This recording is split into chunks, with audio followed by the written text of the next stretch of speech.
Hey guys, want to do a quick video here. Basically just talking about Autococker and disassembling the Autococker for Feedneck mod. So in order to do the Feedneck mod, I need the body to sit empty in the vise, machine the Feedneck, and then install an Inception or Empire spec Feedneck after. But in order to do that, I need the hole marker disassembled.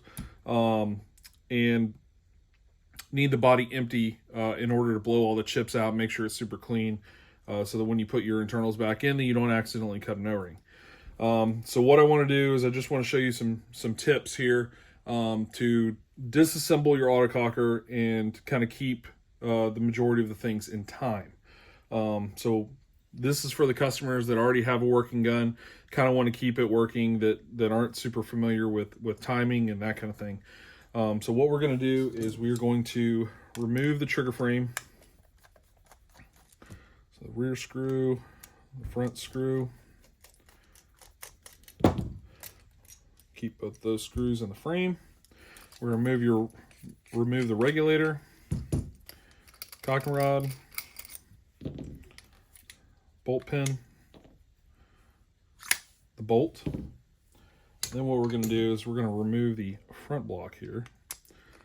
So we're going to reach in, loosen this banjo.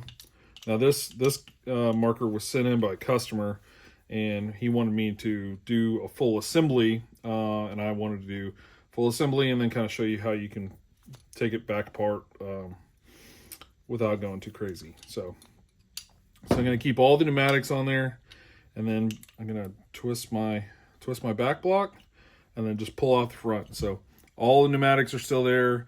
RAM, LPR 3-way, our pump arm's still installed, and both our pump arm, our RAM, and our back block are Loctited in place.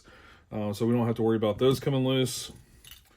We are going to remove our Vert ASA and keep our timing rod in place.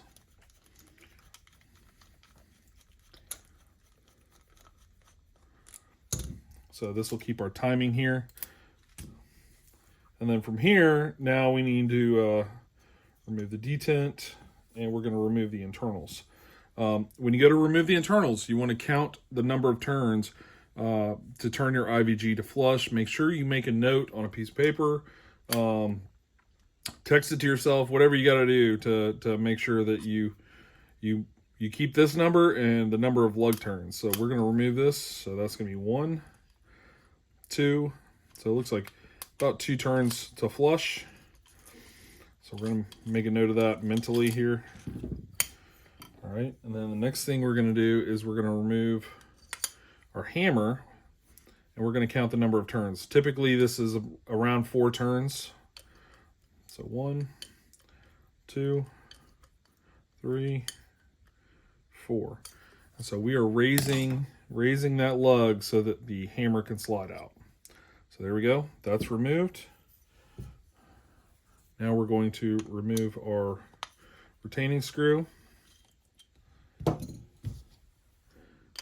now we're going to slide in with our valve jam nut. Remove that. So there's our jam nut.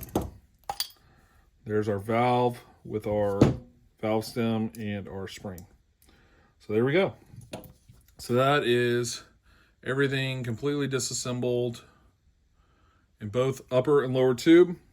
And this is now ready to be dropped in a vise, have the Feedneck cut, and then come back and have all of this reassembled, and then tighten up the timing a little bit because this is really a fresh build, and then send it back to the customer. So there you go. Let me know if you guys have any questions about this whole process or doing this to your marker. Some markers are a little bit different. Trilogies, E-blade cockers, they're pretty similar, but a little bit different. So if you guys have any questions, feel free to hit me up. I'm trying to keep this pretty short, but there you go.